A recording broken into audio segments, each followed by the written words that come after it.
तो हेलो बच्चों, कैसे हैं आप लोग। आशा करता हूँ आप लोग अच्छे होंगे। जो बच्चे क्लास 10th में हैं और उनका एग्ज़ाम आज इस बार 2025 में 17 फरवरी से स्टार्ट होने वाला है, उनके लिए ये वीडियो बहुत ही महत्वपूर्ण होने वाला है। क्योंकि इस वीडियो में हम लोग ऐसे सवालों के लिए आ चुका है जो कि इस बार परीक्षा में एकदम 100% लड़ने वाले सवाल है। इसमें से आपको कम से कम नहीं तो 15 से 20 सवाल एकदम 100% गारंटी है कि इसी के अंदर से आने वाले। जिन बच्चों का अभी तक कोई भी तैयारी नहीं हुआ है और वे अभी डरे हुए हैं कि एग्ज़ाम को कैसे क्लियर किया जाए, तो उनके लिए ये वीडियो बहुत ही महत्वपूर्ण है। क्योंकि इसी के से एकदम 15 से 20 सवाल आने वाले हैं ऑब्जेक्टिव का एकदम। तो चलिए वीडियो को स्टार्ट करते हैं और देखते हैं कि वे कौन कौन से सवाल है जो इस बार आपको एकदम परीक्षा में आने ही वाले हैं एकदम। तो देखते हैं, पहले उसके पहले कुछ इन्फॉर्मेशन दे दिया जाए कि इसमें कुछ आपको 80 ऑब्जेक्टिव रहेगा और 24 लघु उत्तरीय तथा 6 दीर्घ उत्तरीय प्रश्न रहेगा। टोटल आपका 110 सवाल रहेगा बनाने के लिए, जिसमें से टोटल 80 मार्क्स का होगा ये पूरा एग्ज़ाम। इसके लिए आपको 2 घंटे 45 मिनट का समय दिया जाएगा। आपको इसी के टाइम के अंतर्गत पूरा को कर लेना है। चलिए अब हम लोग सवालों को लगाना स्टार्ट करते हैं। तो जानते हुए कौन कौन से सवाल है जो कोई इस बार आने वाले हैं एग्ज़ाम में। अगर अपना है तो हमारे वीडियो को ज़्यादा से ज़्यादा शेयर करें और चैनल को सब्सक्राइब कर लें, क्योंकि हमने और भी ऐसे ऐसे बहुत सारे सभी सब्जेक्टों का डाल दिया है, जाकर आप लोग हमारे चैनल पर जाकर देख सकते हैं। सभी सब्जेक्ट का मैंने डाल दिया है। तो चलिए सवालों को अब लगाना स्टार्ट करते हैं। यहाँ पर हमारा पहला नंबर सवाल है कि गोलीय दर्पण के परावर्तन पृष्ठ की वृत्ताकार सीमा का व्यास क्या कहलाता है। तो यह कहलाता है गोलीय दर्पण पूछा है तो आपको गोलीय दर्पण का द्वारक उसे कहा जाता है। तो ऑप्शन नंबर डी राइट हो जाएगा पहला का। बढ़ते दूसरे नंबर सवाल की ओर। दूसरा नंबर सवाल है कि निम्नलिखित में से किस दर्पण की फोकस दूरी धनात्मक होती है। याद रखना आपको, दर्पण कौन सा दर्पण जिसका फोकस दूरी हमेशा धनात्मक हुआ तो उत्तल दर्पण। ऑप्शन नंबर ए राइट हो जाएगा दूसरा का। हमारा तीसरा नंबर सवाल है कि किस वर्ण या रंग का तरंग दैर्ध्य सबसे अधिक होता है। यानी तरंग दैर्ध्य का अर्थ होता है वैसा रंग जो दूर से हमें एकदम साफ साफ दिखाई देता है, तो वो उसका राइट आंसर और तीसरा का ये हो जाएगा। लाल क्या होता है, हमें दूर से ही आसानी से दिखता है, इसलिए ट्रेन के जो भी होता है ना रोकने के लिए लाल रंग का प्रयोग का बल्ब का किया जाता है, इसलिए क्योंकि इसका तरंग दैर्ध्य अधिक होता है, इसलिए तीसरा का राइट आंसर ये हो जाएगा ऑप्शन नंबर। हमारा चौथा नंबर सवाल है कि किसी वस्तु का प्रतिबिंब आँख के किस भाग पर पड़ता है। मतलब हम किसी वस्तु को देखते हैं तो यह आँख के सहारे देखते हैं, लेकिन आँख के कौन से भाग में यह पाया जाता है। तो आँख के रेटिना में पाया जाता है। ऑप्शन नंबर ए इसका हो जाएगा राइट आंसर। चौथा का ए नंबर राइट हो जाएगा। और बढ़ते हैं पाँचवा नंबर सवाल की ओर। हमारा पाँचवा नंबर सवाल है कि निम्नलिखित में से किस माध्यम में प्रकाश की चाल सबसे अधिक होता है। यानी ऐसा कौन सा है जिसमें प्रकाश अगर जाए ना तो वह सबसे तेजी में चलेगा।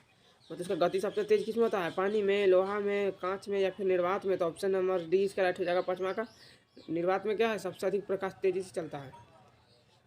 हमारा छठा नंबर सवाल है तो दूरदृष्टि दोष वाला नेत्र में साफ साफ क्या दिखता है। अगर देखिए यहाँ पर पूछा है ना दूरदृष्टि वाला दोष में, अगर किसी को दूरदृष्टि का बीमारी है तो उसको कौन सा चीज़ साफ साफ दिखाएगा। तो दूर का दोष है तो यानी दूर की वस्तुओं का साफ साफ वो देख पाएगा। तो छठा नंबर का राइट आंसर हमारा भी हो जाएगा। दूर की वस्तु उसको क्या दिखाएगा, साफ दिखाएगा। वही पूछ दे कि अगर निकट दृष्टि दोष में कौन सा वस्तु साफ साफ दिखेगा तो निकट की वस्तु दिखेगा, लेकिन यहाँ पर राइट आंसर है दूर की पूछा है तो हमें ऑप्शन नंबर बी मार देंगे। छठा का राइट आंसर बी। बढ़ते सातवां नंबर सवाल में। सातवां नंबर सवाल है कि एक अभिसारी किरण पुंज समतल दर्पण पर आपतित होता है तो परिवर्तित किरण पुंज क्या होगा। तो यहाँ पर सातवां नंबर सवाल हमारा कह रहा है कि बी इसका समानांतर हो जाएगा। और सातवां नंबर का राइट आंसर बी। क्योंकि देखिए यहाँ पर आप अभिसारी किरण पुंज की बात कर रहे हैं ना, तो अभिसारी किरण पुंज ऐसे आता है एकदम ऐसे आने के बाद एक समतल दर्पण टकराता है ना तो वह एक दूसरे से समानांतर चले जाता है, ऐसे से जाने लगता है। यही कारण है कि क्या है, अब सारी किरण पुंज अगर किसी समतल दर्पण टकराएगा तो क्या हो जाएगा, एक दूसरे के समानांतर। ऑप्शन नंबर सातवां का बी राइट हो जाएगा आंसर। बढ़ते हैं आठवां नंबर सवाल की ओर। यहाँ पर आठवां नंबर सवाल है यदि प्रिज्म में एक वर्णी किरणें पुंज गुजरे तो इसका क्या नहीं होगा। क्या नहीं होगा, तो अब उसका वर्ण विक्षेपण नहीं होगा। आठवां का ऑप्शन नंबर सी राइट हो जाएगा, इसका वर्ण विक्षेपण कभी नहीं होगा। नौवां नंबर सवाल है कि वायु में कांच के उत्तर लेंस की वायु शक्ति कितना होता है। तो जो वायु में है ना कांच के उत्तर लेंस की वायु शक्ति क्या होगा। तो नौवां का राइट आंसर हमारा भी हो जाएगा, धनात्मक हमेशा होगा। याद रखना आपको, कांच में जब भी उत्तर लेंस की वायु शक्ति का मापा जाए तो वह धनात्मक होगा। नौवां का ऑप्शन नंबर बी राइट हो जाएगा। 10वां नंबर सवाल है कि जल की गोलीय बूंद, जो जल का गोलीय बूंद में व्यास की अनुदिश आपतित किरण की कितनी बार वर्तित किरण हो सकता है। तो ये ऑप्शन नंबर 20 का राइट हो जाएगा 2। 10वां का बी नंबर राइट हो जाएगा, 2 बार हो सकता है। यहाँ पर 11 नंबर सवाल है कि स्विच लगाए जाते हैं, स्विच कब लगाया जाता है। स्विच हम लोग कहाँ लगाते हैं। तो 11वां नंबर का राइट आंसर हमारा सी हो जाएगा, गर्म तार में। यानी जब भी हम गर्म दो स्विच में 2 तार होता है, गर्म और ठंडा। तो हम स्विच कब कहाँ लगाते हैं, तो हम लोग गर्म तार में क्या लगाते हैं, स्विच को लगाते हैं। ऑप्शन नंबर सी राइट हो जाएगा 11 का। बढ़ते 12 नंबर सवाल की ओर। 12 नंबर सवाल है कि जूल बटा कुलम क्या कहलाता है। जूल पर कुलम क्या कहलाएगा, यह किसका फॉर्मूला है। तो बोल्ट का फॉर्मूला है। ऑप्शन नंबर 12 का डी हो जाएगा आंसर। बोल्ट बराबर में क्या होता है, जूल बटा कुलम। राइट आंसर बी हो जाएगा 12 का। 13 नंबर सवाल है कि चुंबकीय क्षेत्र का ऐसे मात्रक क्या होता है? चुंबकीय क्षेत्र का ऐसे मात्रक क्या होगा? तो 13 का राइट आंसर हमारा ये हो जाएगा टेस्ला। क्या है? टेस्ला चुंबकीय क्षेत्र का ऐसे मात्रक होगा। 14 नंबर सवाल पूछ रहा है कि विद्युत घंटी विद्युत धारा का किस प्रभाव पर कार्य करती है? विद्युत धारा है ना, विद्युत घंटी विद्युत धारा का किस प्रभाव पर कार्य करते हैं? तो 14 नंबर का राइट आंसर हमारा सी हो जाएगा। तो सी का नंबर क्या देखें? तो सी नंबर है हमारा चुंबकीय प्रभाव, क्योंकि यह चुंबकीय घंटी है तो चुंबकीय प्रभाव से ही नहीं चलेगा। तो इसका ऑप्शन नंबर सी हो जाएगा राइट आंसर। बढ़ते 15 नंबर सवाल है। तो 15 नंबर सवाल है कि डायनेमो बदलता है। तो डायनेमो एक ऐसा मशीन है जो किस चीज़ में बदलता है, किस चीज़ को बदलता है? तो 15 का राइट आंसर हमारा क्या हो जाएगा? तो 15 का बी नंबर हो जाएगा। यांत्रिक ऊर्जा को विद्युत ऊर्जा में बदल देता है। यांत्रिक ऊर्जा को विद्युत ऊर्जा में बदलता है क्या? तो डायनेमो। ऑप्शन नंबर बी हो जाएगा इसका राइट 15 का। बढ़ते 16 नंबर सवाल की ओर। तो हमारा 16 नंबर सवाल है कि अपवर्तनांक का रंग निर्भर करता है। अपवर्तनांक है ना, वो किस पर निर्भर करता है? तो 16 नंबर का राइट आंसर हमारा डी हो जाएगा। वर्ण विक्षेपण पर निर्भर करता है। अपवर्तनांक किस पर निर्भर है? तो वर्ण विक्षेपण पर। 17 नंबर सवाल, एक मोटर कार के पश्चदर्शी दर्पण में बना हुआ प्रतिबिंब क्या कैसा होता है?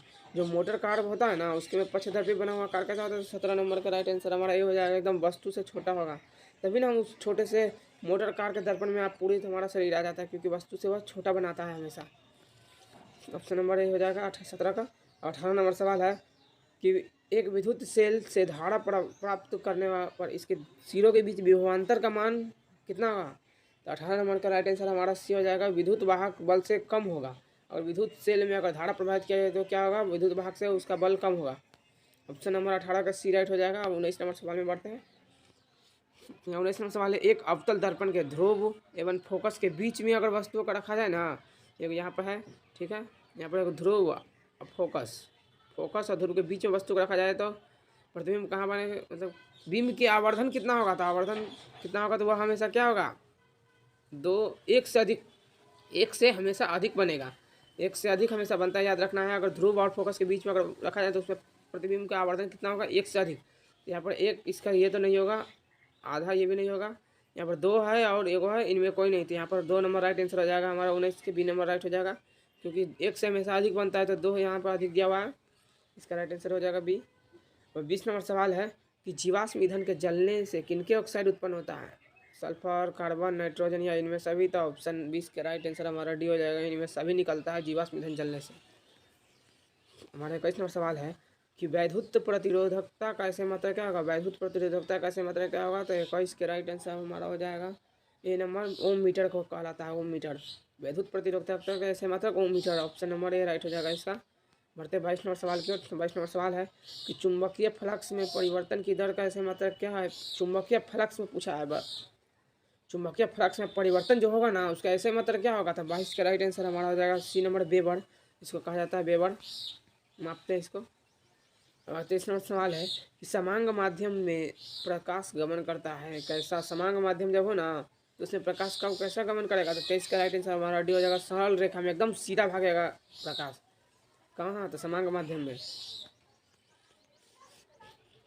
अब हमारा 24 नंबर सवाल है कि यदि एक प्रिज्म में एक वर्णीय किरण गुजरे तो इसका क्या नहीं होगा? तो उसका वर्ण विक्षेपण नहीं होगा। 24 का राइट आंसर हमारा ए हो जाएगा।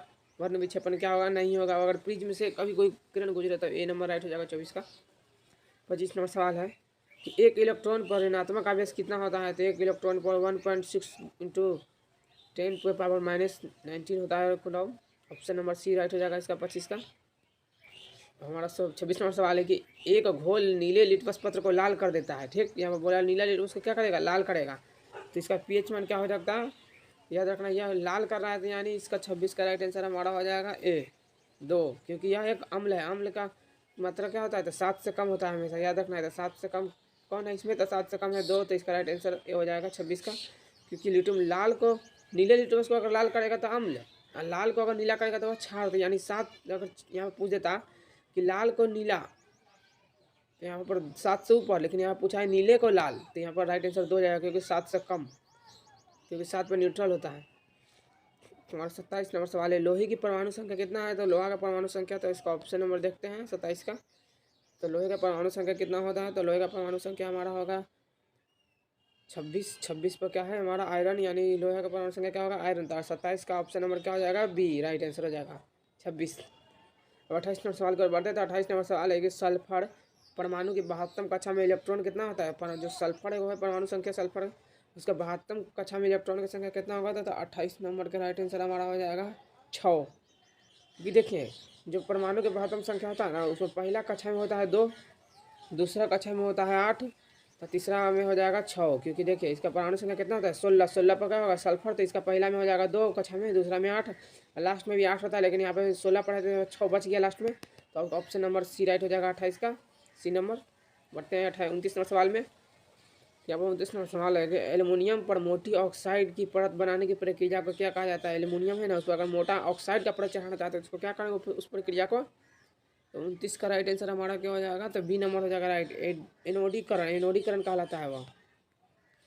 30 नंबर सवाल देखते हैं। तो 30 नंबर सवाल है कौन सा कार्बन यौगिक सबसे अधिक अभिक्रियाशील होता है? कौन सा कार्बन यौगिक होता है जो सबसे अधिक अभिक्रियाशील होता है? तो 30 का राइट आंसर सी हो जाएगा, C2H4 क्या होता है? सबसे अधिक क्रियाशील होता है यौगिक। जब याद रखना आपको कार्बन यौगिक के नाम पूछे सबसे अधिक कौन सा कार्बन यौगिक अधिक अभिक्रियाशील होगा, तो आपको मारना है C2H4, याद रखना।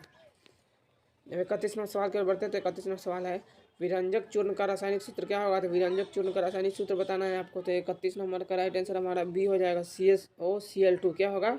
विरंजक चूर्ण का सूत्र हो जाएगा। तो ऑप्शन नंबर 20 का राइट हो जाएगा।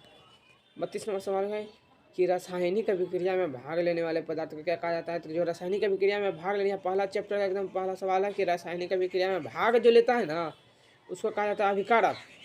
वही अगर जो बनता है लास्ट में उसको क्या कहा जाता है? उत्पाद। में जब फल निकलता है उसको उत्पाद। लेकिन यहाँ पर पूछा है कि जो भाग लेने वाला पदार्थ, भाग लेने वाला पदार्थ क्या कहलाएगा? अभिकारक कहलाएगा। तो 32 का राइट आंसर भी हो जाएगा ऑप्शन नंबर।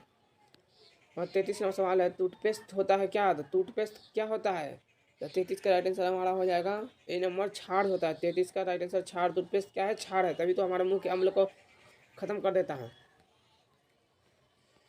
हमारा 34 नंबर सवाल है कि निम्नलिखित में कौन कार्बोक्सिल समूह के है? तो कौन कार्बोक्सिल समूह का है? तो 34 नंबर का राइट आंसर हमारा हो जाएगा बी CO। इसका दूसरा नाम कीटोन भी है। इसको क्या कहा जाता है? दूसरा नाम है कीटोन कहा जाता है। CO की एक और नाम है कार्बोक्सिलिक ऑक्साइड को, कार्बोक्सिल का क्या कहा जाता है? एक और कीटोन नाम है कीटोन।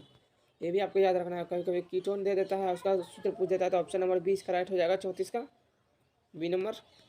हमारा 35 नंबर सवाल है निम्नलिखित में से किसके कारण अम्लीय वर्षा होती है? अम्ल वर्षा किसके कारण होता है? तो 35 का राइट आंसर हमारा क्या हो जाएगा? सी नंबर हो जाएगा, SO2। SO2 के कारण क्या होता है? अम्लीय वर्षा होता है। SO2 सल्फर डाइऑक्साइड के कारण होता है। हमारा 36 नंबर सवाल है निकेल की परमाणु संख्या कितना है? निकेल की परमाणु संख्या यहाँ पूछा है। तो 36 नंबर का राइट आंसर हमारा बी हो जाएगा। 28वां नंबर पर क्या है? निकेल है 28 राइट आंसर परमाणु संख्या में। आपको परमाणु संख्या कम से कम 30 तक याद करके जरूर जाना है, क्योंकि परमाणु संख्या से भी अधिक सवाल पूछे जाते हैं। हमारा 37 नंबर सवाल है, यहाँ पर इतना लंबा सवाल है, जो मिले ना तो उसको छोड़कर हम आप लोग आगे बढ़ जाइए, क्योंकि इसमें समय व्यर्थ करने से कुछ होने वाला नहीं है। तो हमारा 37 नंबर सवाल है कि एक जांच प्रणाली के दिए गए विलयन में नीले लोहे के कील को डुबाया जाता है। ठीक है, वो जांच के लिए जो प्रणाली होता है ना, उसके विलयन में लोहे के कील को डुबाया जाता है।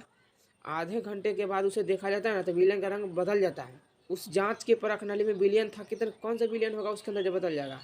इसका राइट आंसर आपका क्या हो जाएगा? 37 का राइट आंसर हमारा हो जाएगा बी नंबर, CuSO4 क्या था उसका उस प्रणाली में था, तो इसमें लोहा का कील डाले ना तो वह क्या हो गया? बदल गया। तो इसका राइट आंसर भी हो जाएगा। अब बढ़ते हैं 38 नंबर सवाल की ओर। 38 नंबर सवाल है एथेनॉल को साद्र H2SO4 के साथ गर्म करेंगे ना तो कौन सा गैस बनाएगा? H2SO4 के साथ अगर एथेनॉल को गर्म किया जाए तो क्या बनाता है? तो 38 का राइट आंसर हमारा सी हो जाएगा, C2H2 बनाएगा। C2H2 बनाएगा, सी नंबर 38 का राइट हो जाएगा एकदम।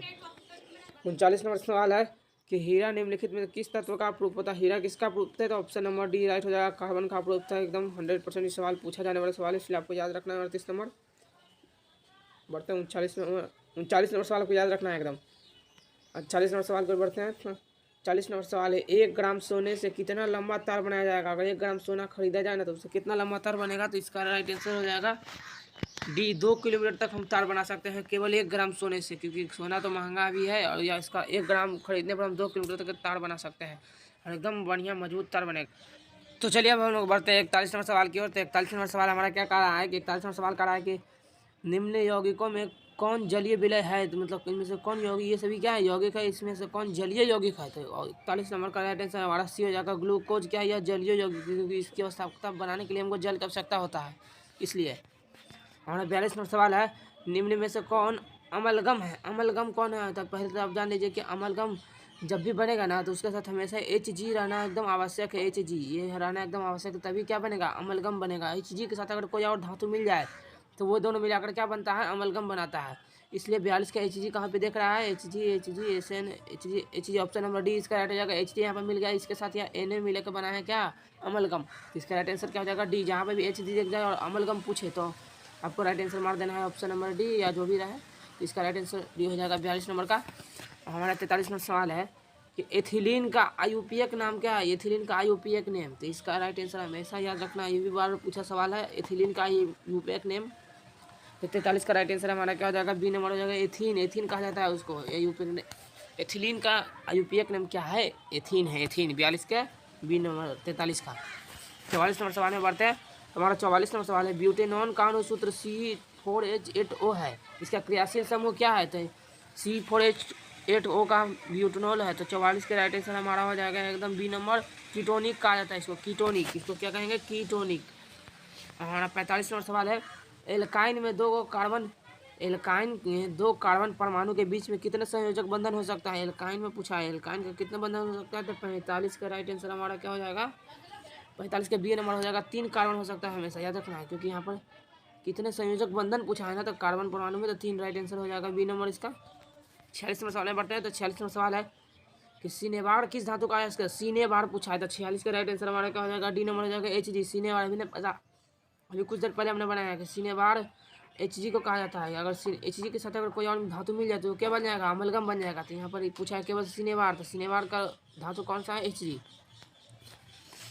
यहाँ पर 47 नंबर सवाल है कि सल्फाइड अयस्क का सांद्रण निम्नलिखित में किस विधि द्वारा होता है? सल्फाइड अयस्क का सांद्रण पूछा है। 47 नंबर का राइट आंसर हमारा डी हो जाएगा। फेन उत्पादन विधि को कहा जाता है सल्फाइड अयस्क का सांद्रण। बढ़ते हैं 48 नंबर सवाल में। तो 48 नंबर सवाल यहाँ पर कह रहा है कि जल में वैद्युत अपघटन के कैथोड पर कौन सी गैस मुक्त होता है? जब जल में हम जब कैथोड किरण को डालते हैं ना तो उससे कौन सा गैस उत्पन्न होता है? तो 48 का राइट आंसर हमारा ये हो जाएगा हाइड्रोजन गैस निकलता है। हाइड्रोजन गैस याद रखना है आपको। जल में अगर वैद्युत अपघटन किया जाए तो कैथोड में कौन सा गैस था? हाइड्रोजन। अब 39 नंबर सवाल का 49 निम्नलिखित में कौन सा तत्व सबसे अधिक अधातुई गुण वाला है? इसमें कौन सा ऐसा है जो तत्व है जिसमें अधातुई गुण है? तो 49 का राइट आंसर हो जाएगा Cl में क्या है? क्लोरीन क्या है? अधातुई गुण है एकदम। 50 नंबर सवाल है कि नीला थोथा का रासायनिक सूत्र क्या होगा? नीला थोथा का रासायनिक सूत्र पूछा है यहाँ पर, नीला थोथा। तो इसका राइट आंसर में क्या होगा? ये बहुत बार पूछा सवाल है, इसको स्टार मार्किंग दे सकते हैं। इसको आपको एकदम याद करना है। नीला थोथा या इसको दूसरा नाम तूतिया भी है। इसका सूत्र बताना है तो आपको इसका राइट आंसर क्या हो जाएगा? तो हमारा पूछा है 50 नंबर में नीला थोथा का राइट सूत्र पूछा है ना, तो इसका राइट आंसर हमारा हो जाएगा 50 के बी नंबर हो जाएगा इसका CuSO4। इसका राइट आंसर क्या होगा? CuSO4। यहाँ पर मिल गया है 50 का बी नंबर राइट आंसर। बढ़ते हैं 51 नंबर सवाल में। तो 51 नंबर सवाल क्या कर रहा है कि प्रदूषण मुक्त ऊर्जा स्रोत क्या है? प्रदूषण मुक्त ऊर्जा इनमें से कौन से प्रदूषण कौन कौन चीज़ से नहीं निकलता है? तो पवन ऊर्जा से नहीं निकलता है, सौर ऊर्जा से या फिर जैव विद्युत ऊर्जा से नहीं निकलता है, या इसमें सभी तीन में सभी इसका राइट हो जाएगा। ये तभी तीनों से क्या है? ऊर्जा प्रदूषण नहीं निकलता है। तो इसका राइट आंसर डी हो जाएगा। 52 नंबर सवाल में बात था निम्नलिखित में किस हाइड्रोजन में कार्बन परमाणु के बीच के 3 आबंध होते हैं? 3 आबंध किस में होता है? तो यहाँ पर हम आपको इसमें फॉर्मूला है, जब भी बोल दोगे 3 निकालने के लिए तो इसको 52 नंबर का राइट आंसर हमारा ऐसे हो जाएगा बी नंबर। लेकिन आपको हम समझा देते हैं कि इसका जब भी बोले ना कोई भी परमाणु के 3 आबंध निकालने के बाद किया जाए तो आपको एक सूत्र लगाना है, उसका नाम है CnH2n -2।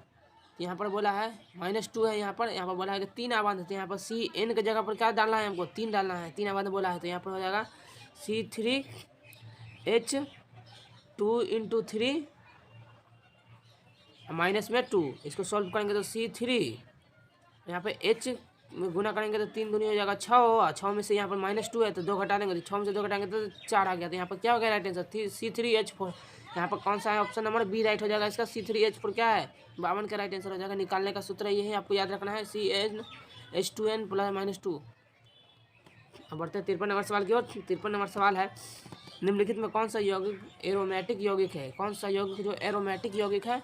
तो 53 का राइट आंसर हमारा हो जाएगा डी नंबर। बेंजीन क्या एक एरोमेटिक यौगिक है, तो 53 नंबर का डी नंबर राइट हो जाएगा। बढ़ते 54 नंबर में। यहाँ पर 54 नंबर सवाल कर रहा है उच्च वसीय अम्लों की सोडियम लवण कहलाता है क्या? उच्च वसीय अम्ल की सोडियम लवण क्या कहलाता है? याद रखना आपको, जब भी पूछे ना उच्च वसीय अम्लों की सोडियम लवण, तो 54 का राइट आंसर हमारा बी हो जाएगा। इसको सोडियम लवण क्या कहता है? साबुन, ऑप्शन नंबर बी। बढ़ते 55 नंबर सवाल कर, तो 55 नंबर सवाल है कि एक कक्षा में इलेक्ट्रॉनों की अधिकतम संख्या कितना होता है? एक कक्षा में इलेक्ट्रॉनों की अधिकतम संख्या निकालने का फॉर्मूला है 2n², ऑप्शन नंबर सी याद रखना है आपको। 55 का सी नंबर राइट है एकदम। बढ़ते 56 नंबर में, तो 56 नंबर सवाल बोला है साइटोन का आकार होता है कैसा? तो साइटोन का आकार किस प्रकार का होता है? अब यहाँ से हम लोग आप लोग देख सकते हैं ये आपको 55 तक केवल फिजिक्स और केमिस्ट्री से सभी सवाल थे। और उसके बाद जो 56 नंबर से सवाल आता है ना, ये आपके बायोलॉजी से सवाल आ जाता है। तो आपको बताना है कि 55 में से आपने कितना सही किया है। 55 नंबर में से आपने कितना सवाल सही है, आपको जल्दी से जल्दी बताना है एकदम। 55 में से आपने कितना सही किया है, जल्दी जल्दी कमेंट में हमारा डाल दीजिए। इससे आपका पढ़ाई का लेवल पता चल जाएगा। और याद रखना है आपको कि आपको इसी के अंदर से एकदम 100% 15 से 20 सवाल रहने वाला है। इसलिए आपको आप चाहे तो इस वीडियो को 1 से 2 बार पूरा एकदम देख लीजिए, जिससे आप कंठस्थ हो जाए एकदम, और आप जाकर परीक्षा में एकदम सही सही एकदम ऑब्जेक्टिव लगा कर आए। क्योंकि इसमें हमने जो भी ऑब्जेक्टिव बताया उसमें से एक भी ऑब्जेक्टिव का आंसर गलत नहीं है, इसका सभी आंसर राइट हो जाएगा एकदम 100% एकदम।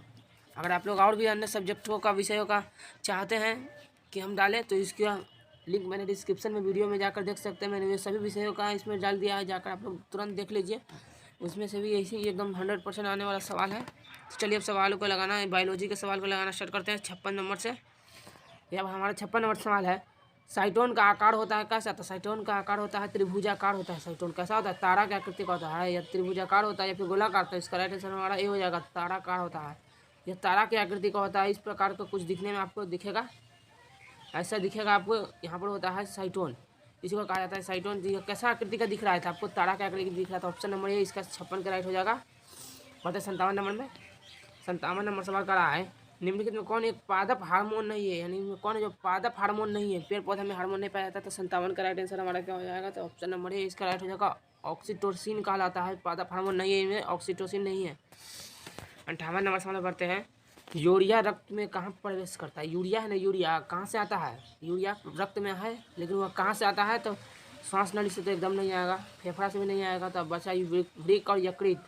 तो आपको बताना है कि कहाँ से आता है यूरिया। तो यकृत, ऑप्शन नंबर 20 का राइट हो जाएगा। 58 का बी नंबर राइट हो जाएगा। ऐसे यूरिया कहाँ से आता है? यकृत से।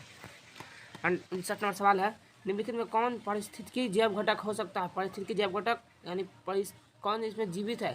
तो तापमान नहीं, वायु नहीं, मृदा नहीं, कवक क्या एक जीवित तत्व है, इसलिए जैव घटक के अंतर्गत आएगा। ऑप्शन नंबर 20 का राइट हो जाएगा 49 का। बढ़ते 60 नंबर में। 60 नंबर में क्या कहा जाता है? नर युग्मक और मादा युग्मक में संयोजक बंधन कौन बनाता है? जब नर युग्मक और मादा युग्मक मिलता है ना, तो क्या बनता है? तो जाइगोट बनता है। ऑप्शन नंबर 20 60 का राइट हो जाएगा एकदम। 61 नंबर सवाल है कि पादप अपशिष्ट संचित है किसमें? पादप अपशिष्ट कहाँ संचित होता है? तो 61 नंबर का राइट आंसर हमारा हो जाएगा डी नंबर। इनमें से सभी में क्या होता है? पादप अपशिष्ट जो भी बनता है ना खाना, वो सभी संचित रहता है एकदम। और 62 नंबर सवाल है कि सामान्य अनुशीतलन का दाब, रक्त दाब कितना होता है? सामान्य अनुशीतलन में इंसान का रक्त दाब कितना होना चाहिए कम से कम? सामान्य व्यक्ति का पूछ रहा है। तो 62 का राइट आंसर हमारा हो जाएगा डी नंबर, 80 होना चाहिए कम से कम, 80 मिलीमीटर, यानी ऑप्शन नंबर डी राइट हो जाएगा इसका। 63 नंबर सवाल पूछ रहा है मनुष्य, बिल्ली और चमगादड़ के अग्रपाद हैं कहाँ? मनुष्य, बिल्ली और चमगादड़ का अग्रपाद का मतलब अर्थ होता है कैसा अंग है यह? तो 63 का राइट आंसर हमारा हो जाएगा बी समजात, एकदम समजात अंग होता है यह अग्रपाद। और 64 नंबर सवाल है कि पादप में फ्लोएम कौन सा कार्य करता है? फ्लोएम का क्या कार्य है? फ्लोएम, तो फ्लोएम है ना जो 64 नंबर का राइट आंसर हमारा डी नंबर हो जाएगा। भोजन को एक जगह से दूसरे जगह ले जाता है कौन था? फ्लोएम है। जाइलम होता है, जाइलम जल का ले जाता है। जाइलम किसके ले जाता है? तो जल का, लेकिन यहाँ फ्लोएम पूछा है तो यह भोजन को ले जाता है एक स्थान से दूसरे स्थान पौधे में।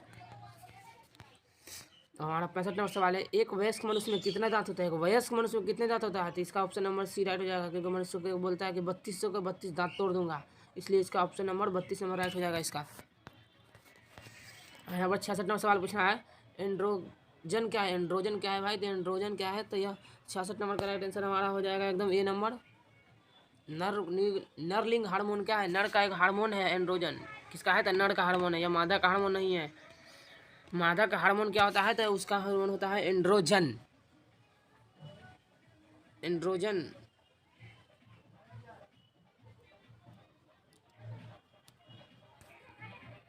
नहीं, आप लोग देख सकते हैं यहाँ पर मादा का हार्मोन होगा एंड्रोजन। एंड्रोजन किसका है? तो अब 66 नंबर का राइट आंसर भी हो जाएगा, एंड्रोजन का है, मादा हार्मोन है एकदम। नंबर 67 नंबर सवाल बोल रहा है न्यूरॉन का वह हिस्सा जहाँ जानकारी हासिल होता है उसको क्या कहा जाता है। तो न्यूरॉन का जो हिस्सा होता है ना, जहाँ पे जानकारी हमारे दिमाग में आता है, उसको क्या कहते हैं। तो 67 का राइट आंसर हमारा हो जाएगा यहाँ पर सी नंबर राइट आंसर। तो सी नंबर कहाँ देखते हैं। सी नंबर में डेंड्राइन। डेंड्राइट क्या है, यहाँ से हमारा जो सूचना होता है ना वो हमारे दिमाग को पहुँचाता है। ऑप्शन नंबर सी राइट हो जाएगा इसका। बढ़ते हैं 68 नंबर सवाल की ओर। तो 68 नंबर सवाल है आनुवांशिकता का सिद्धांत किसने दिया है। तो आनुवांशिकता का सिद्धांत किसने दिया। तो 68 का राइट आंसर हमारा क्या हो जाएगा, सी नंबर हो जाएगा Gregor John Mendel. Gregor John Mendel द्वारा आनुवांशिकता का सिद्धांत दिया गया है। बढ़ते हैं 68 नंबर सवाल की ओर। यहाँ पर 69 नंबर सवाल है कि प्रकाश संश्लेषण के प्रकाश अभिक्रिया निर्भर करता है किस पर। तो जल से बनेगा, सूर्य की रोशनी चाहिए, इसके लिए क्लोरोफिल, ये तीन इनमें सभी हो जाएगा राइट आंसर। 69 नंबर का डी नंबर राइट हो जाएगा, क्योंकि कुछ प्रकाश संश्लेषण में ये सभी चीज़ों की आवश्यकता होती है। यहाँ पर 70 नंबर सवाल है गुर्दे से उत्पादित मूत्र मूत्राशय में किसके द्वारा जाता है। मतलब जो गुर्दा होता है ना उसमें मूत्र कहाँ किसके द्वारा लाता है, मूत्र मार्ग से नहीं, इससे तो बाहर निकलता है, अंदर किससे जाता है, तो मूत्र वाहिनी से जाता है। Option number D B. हमारा 71 नंबर सवाल है रक्त क्या है। रक्त 71 नंबर का राइट आंसर हमारा क्या हो जाएगा, सी नंबर हो जाएगा उत्तक है। रक्त क्या है, एक उत्तक है। ऑप्शन नंबर सी राइट हो जाएगा इसके 71 का। 72 नंबर सवाल है कि फूल में नर प्रजनन अंग है, फूल में नर का प्रजनन अंग क्या कहलाता है, नर प्रजनन अंग। तो 72 नंबर का राइट आंसर डी हो जाएगा, पुंकेसर कहलाता है। या नर के बाद क्या है, इसलिए पुंकेसर। ये सभी क्या है, ये सब मादा प्रजनन के लिए होता है, लेकिन पुंकेसर इस नर के लिए होता है। तो ऑप्शन नंबर डी।